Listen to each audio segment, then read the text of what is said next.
Nós estamos falando aqui sobre fé nessa conferência, nessa imersão, onde nós estamos mergulhando no mundo da fé. E eu mais uma vez quero agradecer ao pastor Samuel pela confiança de estarmos aqui. E temos usado como base de apoio esse livro, Fé Por Quê? Né? Fé Por Quê? Você pode adquirir, tem muita coisa aqui que não deu para falar, não vai dar para falar, mas se você quiser aprofundar mais, quiser, nosso irmão está falando comigo assim, pastor, eu já li tudo. Li tudo. Aí ele disse assim para mim, palavras dele para mim, na verdade aquilo é um manual sobre fé. As palavras dele para mim. Então, sem fé é impossível agradar a Deus, amém? Então, você que já pegou o seu panfletozinho aí, abra sua Bíblia aí, Lucas, Evangelho de Lucas, capítulo 7, versículo, não é o 22, espera aí. Lucas 7,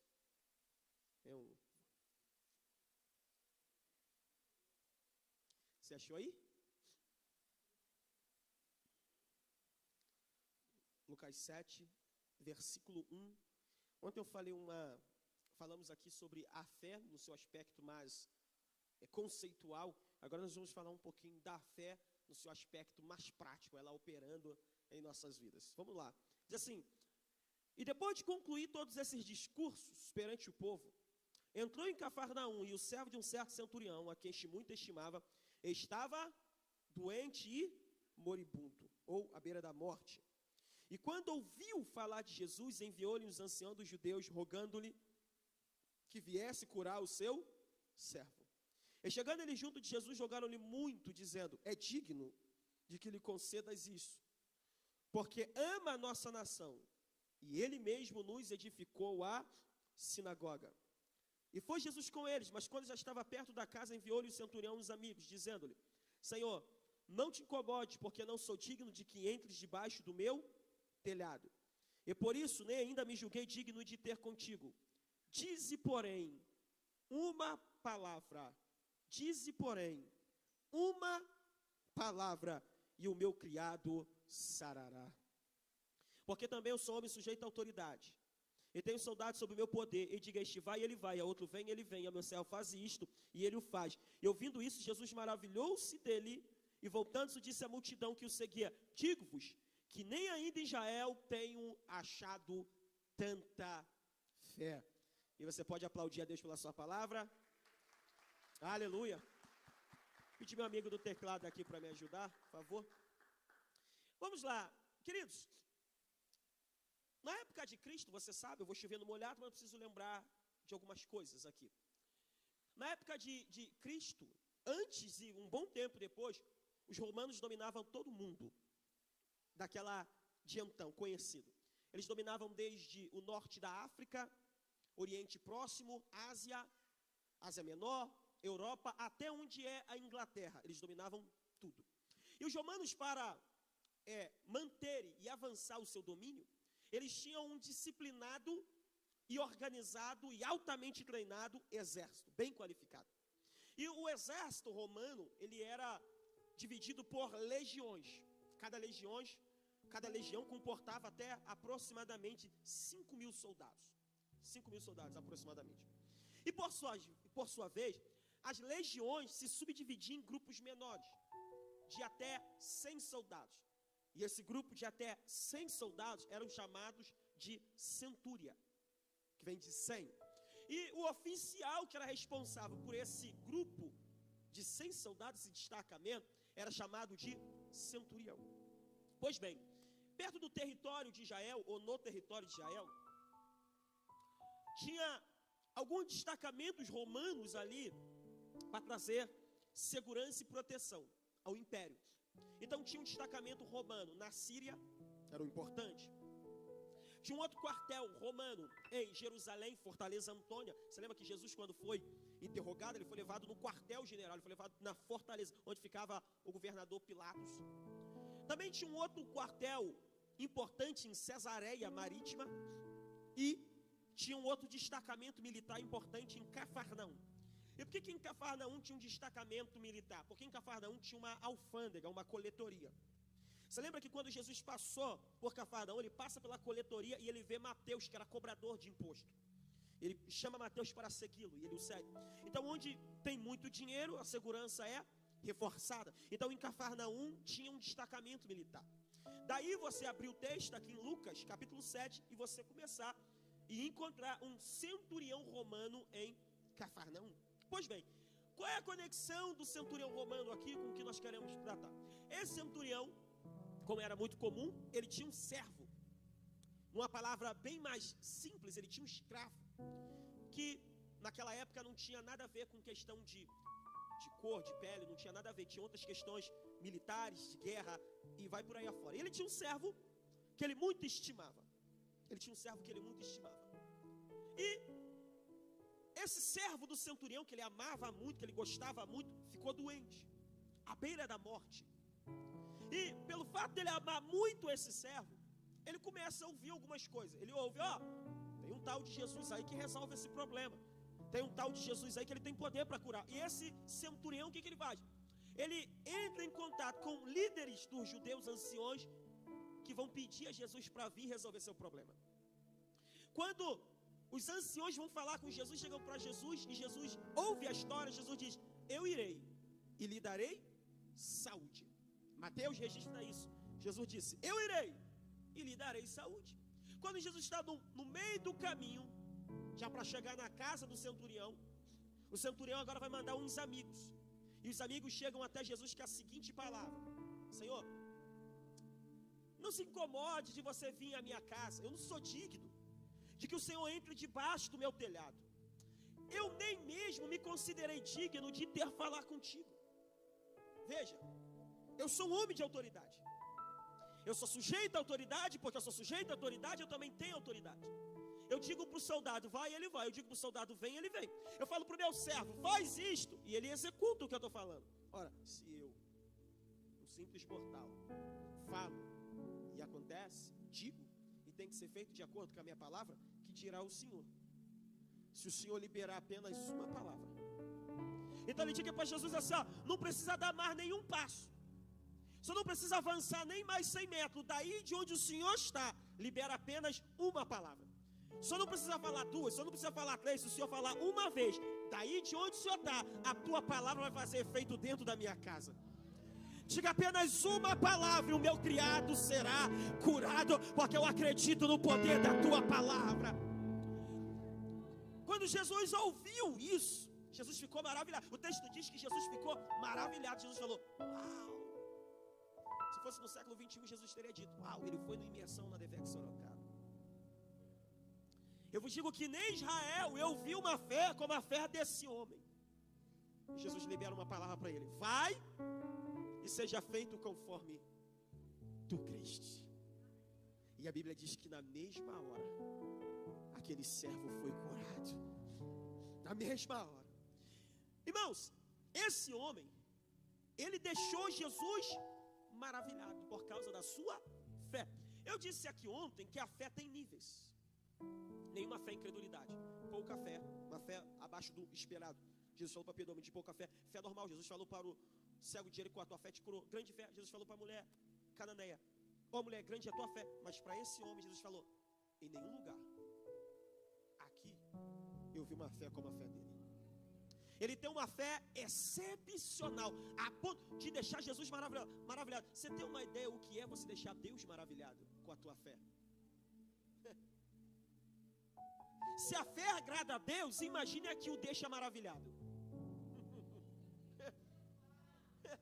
O que ele não vai fazer na sua vida? Então, se esse homem tem uma fé extraordinária, eu acredito que a vida dele é um exemplo para a gente fechar aqui hoje, sim ou não? Foi o homem que, com sua fé, deixou Jesus maravilhado. Então, eu vou extrair da vida dele aqui singelas lições sobre fé. Primeira coisa, fé não é negar problema. Eu já começo sendo meio paradoxal. Fé não é negar problema. Por quê? Porque esse homem, para ir até Jesus, ele reconheceu que o servo dele estava enfermo. Por muito tempo, eu fui persuadido, não sei por quem, talvez pela minha própria ignorância, de que se eu tivesse fé, então eu não podia reconhecer alguns problemas, algumas crises, algumas escassez. Porque se eu reconhecesse aquela escassez, Então, na verdade, eu não estaria demonstrando fé, seria falta de fé. Mas isso não é verdade. Porque a fé dele o fez reconhecer o problema que ele estava vivendo também. Você não pode ser salvo a não ser que você reconheça que você é pecador. Então você precisa admitir um problema. Você não vai orar para Deus te curar a não ser que você, mesmo tendo fé, admita que você está enfermo. Então a fé não nega o problema. A Bíblia é um livro de homens e mulheres de fé, não de ferro.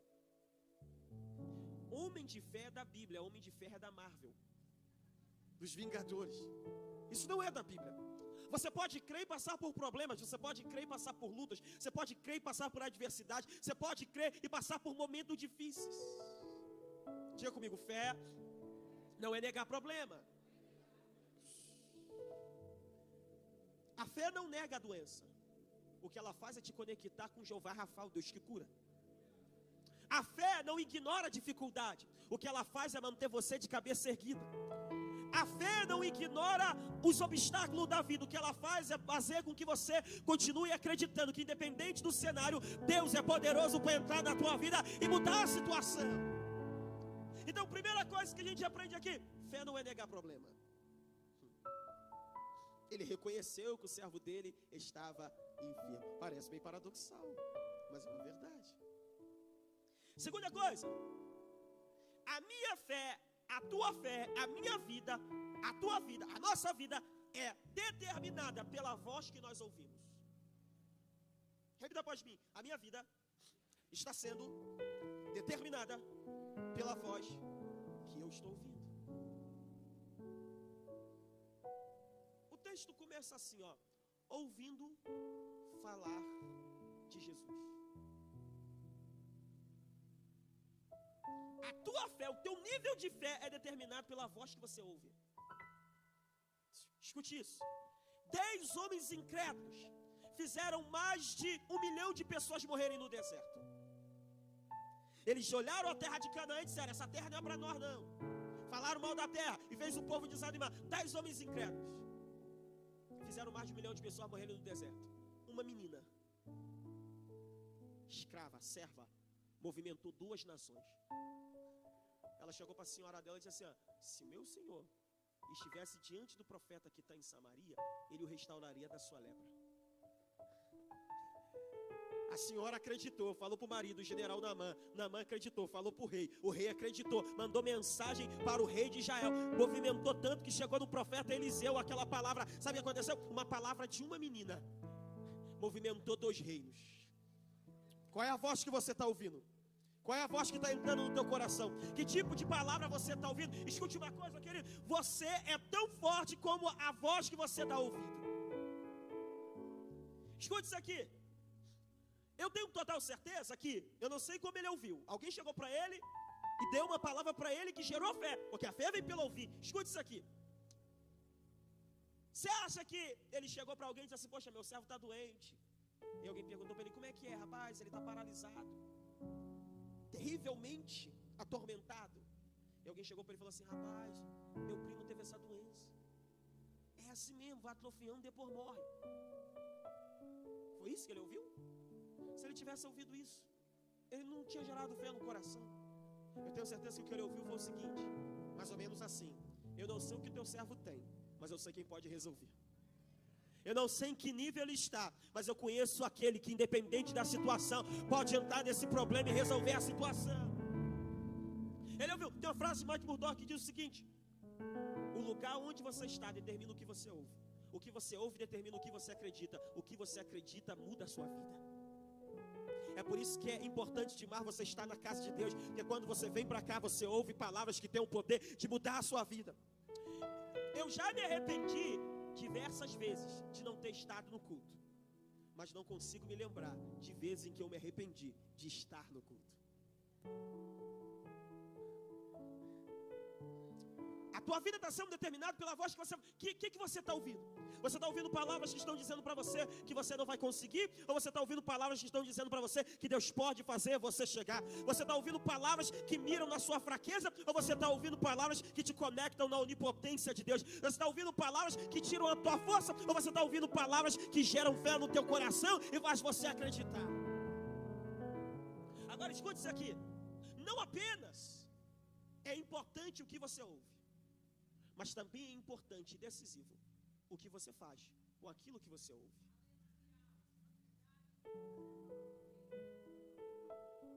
Escute isso, olha o versículo de número 1. Diz assim, ó. Você está com a Bíblia aberta? Diz assim, ó. E depois de concluir todos esses discursos perante o povo, entrou em Cafarnaum. Peraí. Depois de concluir todos esses discursos perante o povo, entrou em... Primeira pergunta. Quem concluiu o discurso? Primeira pergunta, a resposta é Jesus. Segunda pergunta. Que discurso é esse? Ou discursos são esses? Porque está no plural. Esses discursos fazem parte de um só, o Sermão do Monte. Mateus 5, Mateus 6, Mateus 7. Lembra que Jesus começou? Bem-aventurado o limpo de coração, bem-aventurado os pacificadores. Quando você orar, então no teu quarto, fecha a tua porta, ora teu Pai que está no céu. Pai nosso que está no céu, santificado seja o teu nome. Quando você der esmola, faz assim, faz assado. Aí ele vai terminar o capítulo 7 de Mateus. É o término do Sermão do Monte. E ele termina assim, ó. Todo aquele que ouve estas minhas palavras e pratica, vou compará-lo ao homem prudente que edificou a sua casa sobre a rocha. Desceu a chuva, correram os rios, sopraram o vento, combateram contra aquela casa, e ela não, porque estava edificada sobre a rocha. Todo aquele que ouve estas minhas palavras e não pratica, assemelha-lo-ei ao homem insensato, doido, louco, que edificou a sua casa na areia. Desceu a chuva, correram os rios, sopraram os ventos, combateram contra esta casa, e ela caiu, porque estava edificada na areia. Observe que Jesus prega. Quando ele termina de pregar, ele diz o seguinte: a vida de vocês é determinada pelo que vocês estão fazendo com o que eu acabei de falar. Agora pega isso aqui, que isso aqui é muito forte. Escute isso. Qual é o problema da casa que está na rocha e qual é o problema da casa que está na areia? Chuva que desce, rio que corre, vento que sopra. Casa que está na rocha. Qual o problema da casa que está na areia? Chuva que desce, rio que corre, vento que sopra. O que Jesus está determinando aqui? Ele está dizendo: o que determina se uma pessoa cai ou fica de pé não são os problemas são parecidos. É o que elas estão fazendo com aquilo que eu ensinei a elas. O que determina se você vai triunfar ou não são os problemas. Nós temos mania de medir a vida pelos problemas. Jesus está dizendo, não são os problemas que determinam a queda ou o sucesso, mas a obediência àquilo que eles ouviram eu falar e ensinar. Escute isso aqui.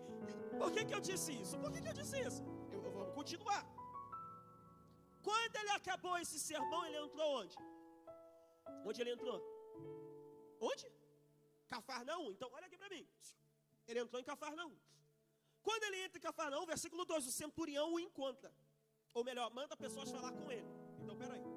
Significa que quando Jesus estava pregando o sermão do monte, o centurião não estava lá. Ele não estava ouvindo. Ele não estava lá. Quantas curas Jesus efetuou no sermão do monte? Nenhuma.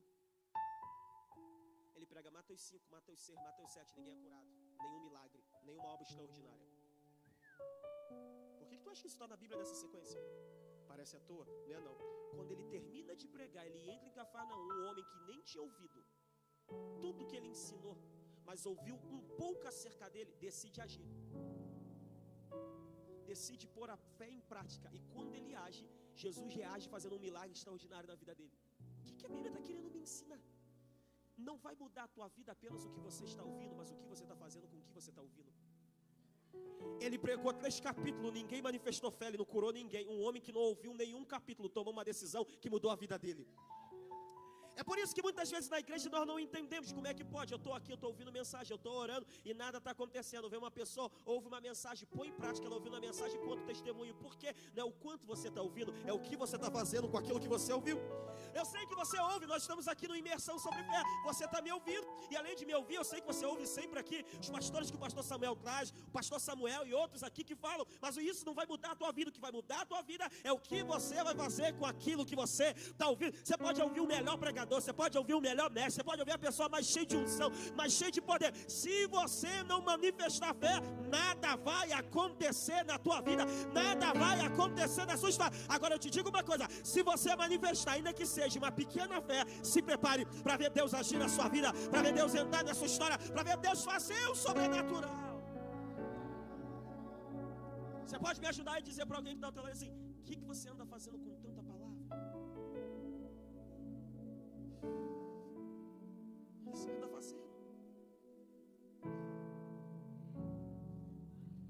Posso falar um negócio para você? Você não vai ficar chateado de fazer reclamação com o pastor Samuel depois, não. O pastor chama magrinho, não, ele é muito chato. Frase bonita no Instagram não vai mudar a tua vida, não, viu? Mas não. Tá tudo enfeitado com a hashtag, vai mudar a tua história, não. O melhor da vida é feito offline, não online. Você pode fazer muita coisa on, muita coisa, ainda mais no mundo de hoje. Mas o melhor é tudo off, ninguém come online. Você pode até pedir online, mas para comer é off. Você está aqui ou foi embora? Terceira coisa que eu aprendo com a fé desse homem, diga comigo: a minha fé não me isenta de usar a inteligência.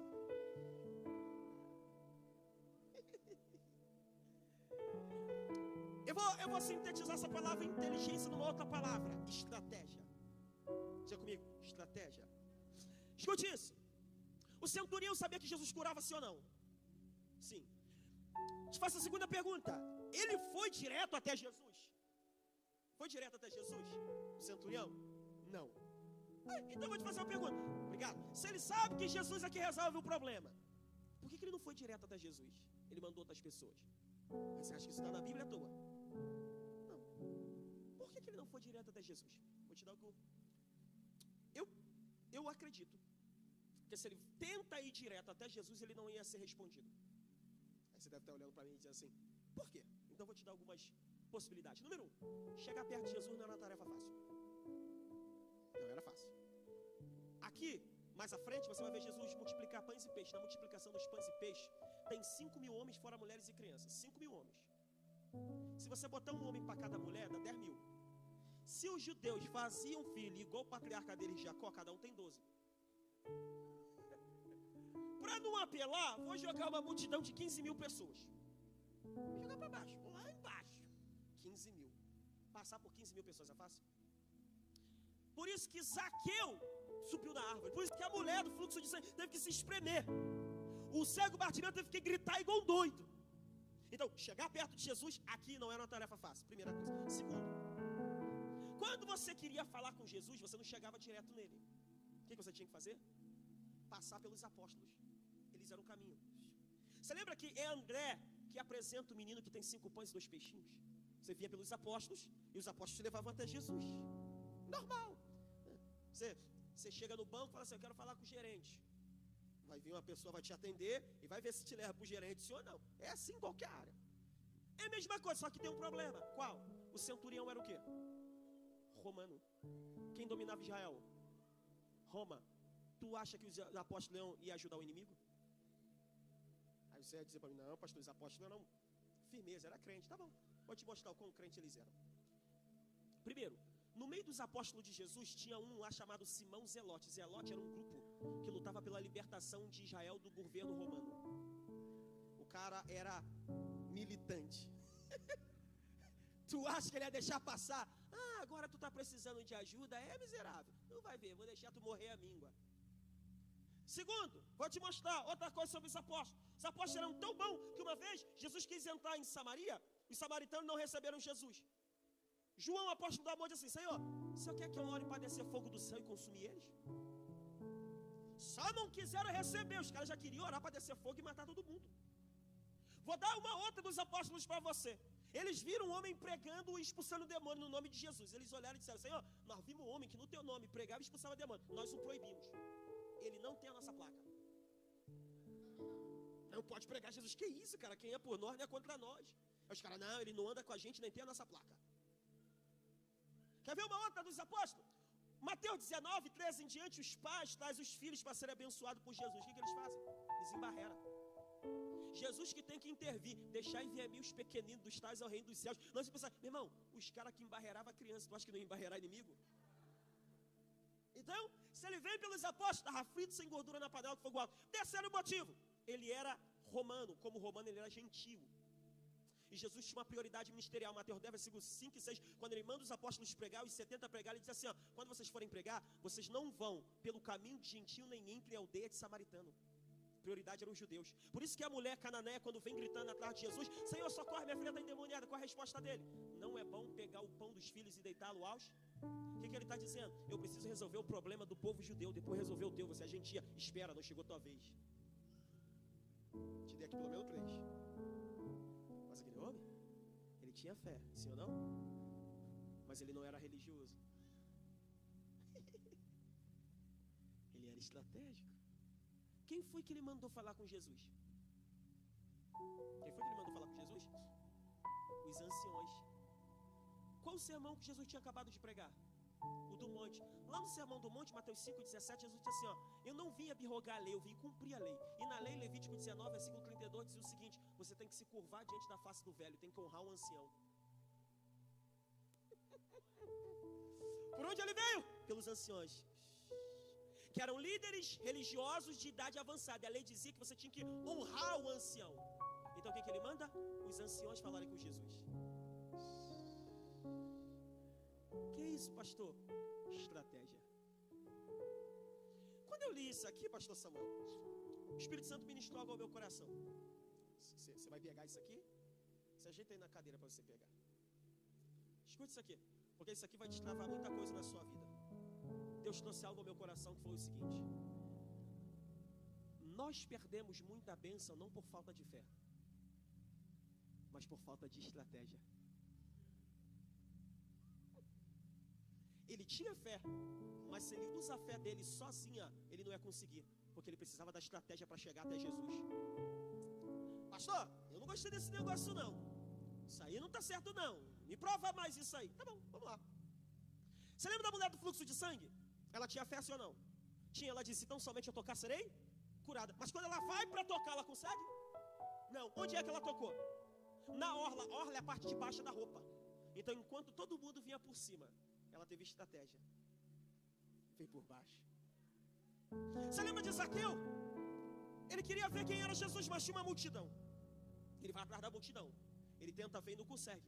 Ele é pequeno, a multidão é grande. De repente Zaqueu para e pensa, opa, se eu continuar seguindo essa multidão, eu vou ter o mesmo que a multidão tem, porque quando eu faço o que todo mundo faz, eu recebo o que todo mundo está recebendo.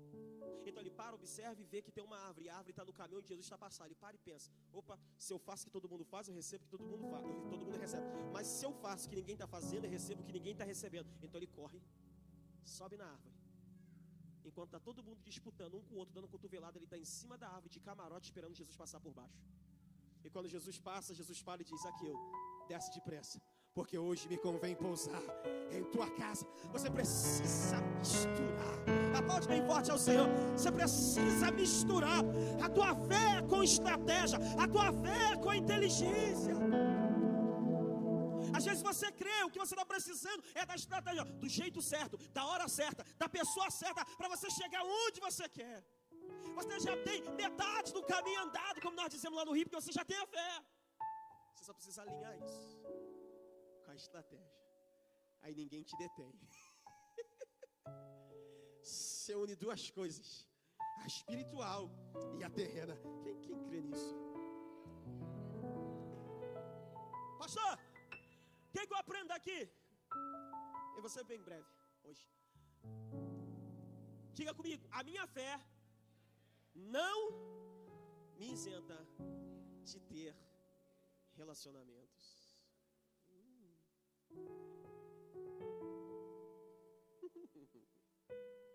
Escute isso.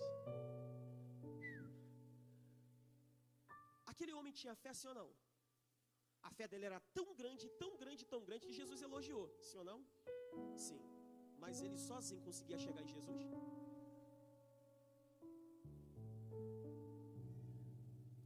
O texto mostra que ele tinha os anciões e seus amigos.